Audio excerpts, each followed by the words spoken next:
అందరికీ నమస్కారం. మన యువ నాయకుడు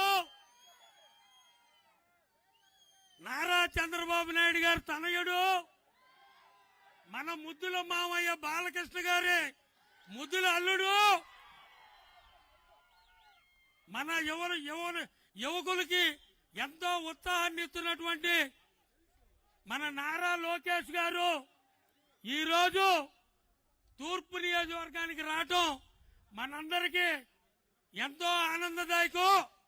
విశాఖ తూర్పు నియోజకవర్గం పుట్టిన తర్వాత 2009లో నారా చంద్రబాబు నాయుడు గారు రావటం జరిగింది.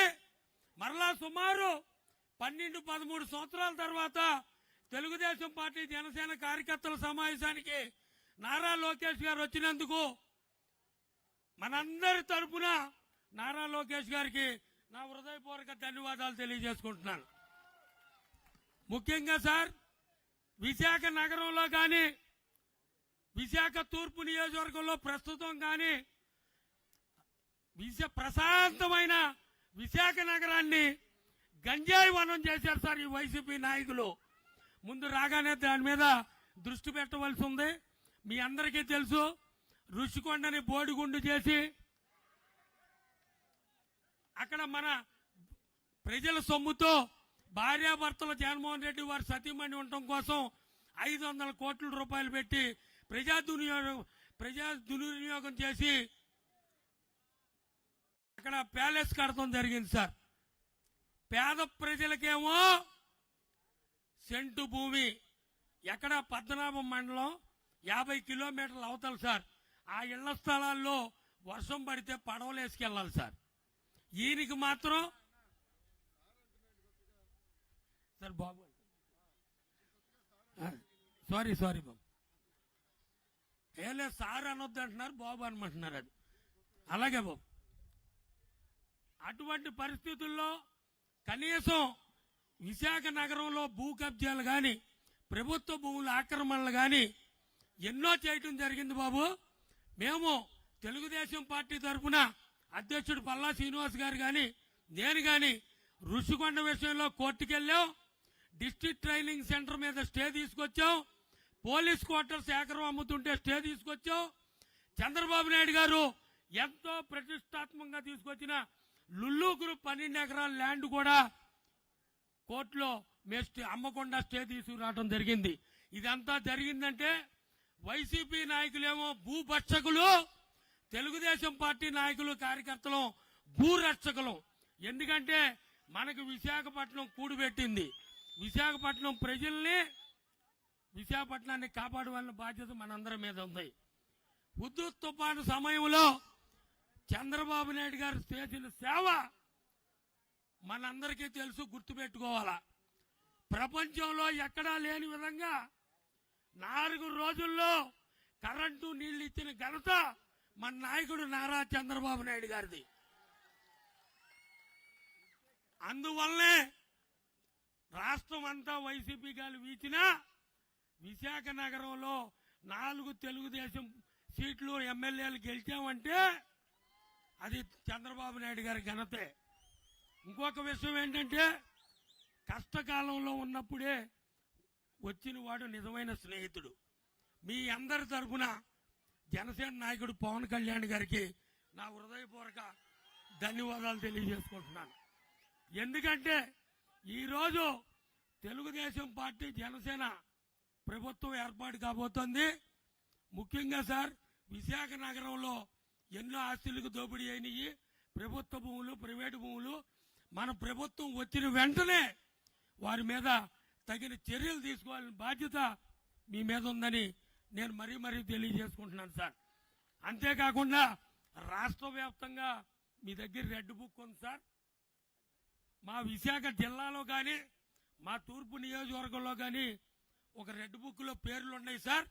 మీరు సభాముఖంగా ఆ పేర్లు మీ రెడ్ బుక్ లో ఎక్కించుకుని ఆ అధికారులకి మీద తగిన చర్య తీసుకోవాలని అందరి తరఫున మిమ్మల్ని రిక్వెస్ట్ చేస్తున్నాను సార్. ఎందుకంటే ఎన్ని ఇబ్బందులు పెట్టారో మాకు తెలుసు, మీకు తెలుసు. చాలా వరకు ఒక విశ్వవిద్యాలయాన్ని అడ్డాగా మార్చాడు సార్. వైసీపీ పార్టీ అడ్డాగా వైస్ ఛాన్సలర్. ఇంకా విజయసాయి రెడ్డి గారు 4 సంవత్సరాలు 8 నెలల నుంచి కనపడినటువంటి ఇక్కడ ఎంపీ గారు, వీళ్ళందరూ కూడా అడ్డు అదుపు లేదు. 40,000 కోట్ల రూపాయలు ప్రభుత్వ ప్రైవేట్ ఆస్తులు దోచుకోవడం జరిగింది సార్. వాళ్ళందరి మీద తగిన చర్యలు తీసుకోవాలి. ఇంకా విచిత్రం ఏంటంటే నగరం నడిబొడ్డులో సిరిపురంలో క్రిస్టియన్ భూములు ఆక్రమించి బిల్డింగులు కడతా ప్రజలకి ఇబ్బంది అని తెలిసి కూడా ప్రధానమైన వీఐపీ రోడ్ని ఆయన బిల్డింగ్ వాస్తు కోసం మూసివేయడం జరిగింది సార్. ఇంతకన్నా దౌర్భాగ్య పరిస్థితి విశాఖ నగరంలో రాష్ట్రంలో ఎక్కడా లేదు సార్. అందుకని చెప్పి మీరందరూ కూడా మీరు ప్రత్యేక విశాఖ నగరం మీద ప్రత్యేక దృష్టి పెట్టాలి. మా నియోజకవర్గ సమస్యలు మీకు తెలుసు. మీరు అవన్నీ స్పందించి మా నియోజకవర్గ ప్రజలకి తగిన హామీ ఇస్తారని తెలియజేసుకుంటూ, విశాఖ నగరంలో ఏ కార్యక్రమం జరిగినప్పటికీ కూడా విశాఖ తూర్పు నియోజకవర్గం నుంచి ఎప్పుడూ కార్యకర్తలు నాయకులు అధిక సంఖ్యలో పాల్గొంటాం సార్.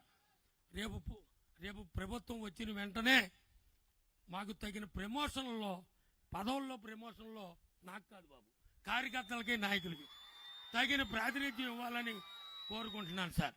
అంతేకాకుండా ముఖ్యంగా ఒకే ఒక్క సమస్య మీ అందరికీ తెలుసు. ఈ నియోజకవర్గంలో సుమారు 25-30 వేల మంది పేదలకి ఇళ్లు లేవు సార్. ఫస్ట్ ప్రయారిటీగా వాళ్ళందరికీ కూడా ఇళ్లు కట్టించవలసిన బాధ్యత మనందరి మీద ఉంది సార్. ఇంకా విచిత్రం ఏంటంటే విశాఖ నగరంలో పెదజాలారిపేట గ్రామం 100-150 చరిత్ర గల గ్రామం బాబు. అది దాన్ని 100-150 సంవత్సరాల చరిత్ర గల గ్రామం. ఆ గ్రామం 1926లో ఎప్పుడో చనిపోయిందట. రాణి వాగ్దాదేవి గారని ఒక ఆవిడ భూమిని కాగితాలు తీసుకుని మన ఉత్తరాంధ్ర మాజీ ముఖ్యమంత్రి విజయసాయి రెడ్డి గారు 2,500 కోట్ల రూపాయలకి కుంభకోణానికి తెరలు తీశారు సార్. టీడీఆర్లు కుంభకోణం. దయచేసి దాని మీద ప్రత్యేక దృష్టి పెట్టాలి సార్. మనం ఆ గ్రామంలో చంద్రబాబు నాయుడు గారి నాయకత్వంలో పేద ప్రజలు 296 జీవోలో కూడా పట్టాలు ఇవ్వటం జరిగింది సార్. ప్రభుత్వ భూమి పట్టాలు ఇచ్చిన తర్వాత వీళ్ళు కొత్త నాటకం తీర్చారు. అదే రకంగా ఇక్కడ ఉన్న ఎంపీ ప్రస్తుతం తూర్పు నియోజకవర్గం వైఎస్ఆర్ ఇన్ఛార్జి బిలాల్ కాలనీలో 1000 కోట్ల టీడీఆర్లు కుంభకోణం సార్. ఎందుకంటే అతని పేరు కూడా ఎత్తడం నాకు అసహ్యంగా ఉంది సార్, అందుకని అంటున్నాను. 1000 కోట్ల కుంభకోణం. అదే రకంగా మధురవాడలో కొత్త తెరలు లేపారు, ఇప్పుడు కబ్జాలు అయిపోయినాయి బాబు. ఇప్పుడు అంతా టీడీఆర్లు కుంభకోణం. అదే రకంగా ఉద్దుత్ తుఫాన్లో చంద్రబాబు నాయుడు గారు ఇళ్లు కట్టిస్తే వైఎస్ఆర్సీపీ నాయకులు అవి కూడా అమ్ముకోవటం జరిగింది. వాళ్ళకు కూడా మనం ప్రభుత్వం వచ్చినామంటే న్యాయం చేయాల్సిన అవసరం ఉంది. ముఖ్యంగా కొండవాలు ప్రాంతం సింహాచలం భూముల్లో చంద్రబాబు నాయుడు గారు 229 జీవో ఇచ్చారు సార్. ఆ జీవో ఎప్పటి వరకు ఈ సైకో జగన్మోహన్ రెడ్డి వచ్చి ఇంప్లిమెంట్ చేయలేదు. ఆ 229 జీవో సింహాచలం భూములది మనం ఇంప్లిమెంట్ చేసి పేద ప్రజలందరినీ కూడా ఆదుకోవాల్సిన బాధ్యత మనందరి మీద ఉంది సార్. అలాగే తోటగారులో జూనియర్ కళాశాల చాలా అవసరం సార్. అప్పుడు మినీ స్టేడియానికి హెల్త్ సిటీలో సుమారు 50 కోట్ల విలువైన భూమి, ఇండోర్ స్టేడియానికి 2 ఎకరాల 82 సెంట్లు చంద్రబాబు నాయుడు గారు ఇస్తే కనీసం మినీ స్టేడియం కూడా కట్టలేని దౌర్భాగ్య పరిస్థితుల్లో ఈ విశాఖలో నాయకులు ఉన్నారు సార్, వైసీపీ నాయకులు. వాళ్ళకి ఎట్ట బుద్ధి లేదో నాకు అర్థం అవట్లేదు. ఇన్ని అక్రమాలు జరుగుతుంటే వాళ్ళకి కనీసం బుద్ధి జ్ఞానం లేకుండా ప్రవర్తిస్తున్నారు సార్. అందుకని చెప్పి మీ సభ ద్వారా ఇంకా అనేక సమస్యలు ఉన్నాయి, మీ దృష్టిలో పెట్టాను. ఆ సమస్యలు హామీలు మీరు చెబితే కార్యకర్తలకి నాయకులకి బాగుంటుందని చెప్పి మరొకసారి మీ అందరికీ నా హృదయపూర్వక ధన్యవాదాలు తెలియజేసుకుంటూ సెలవు తీసుకుంటున్నాను. నమస్కారం.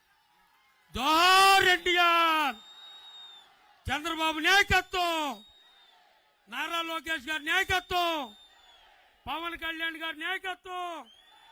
జై బాలయ్య.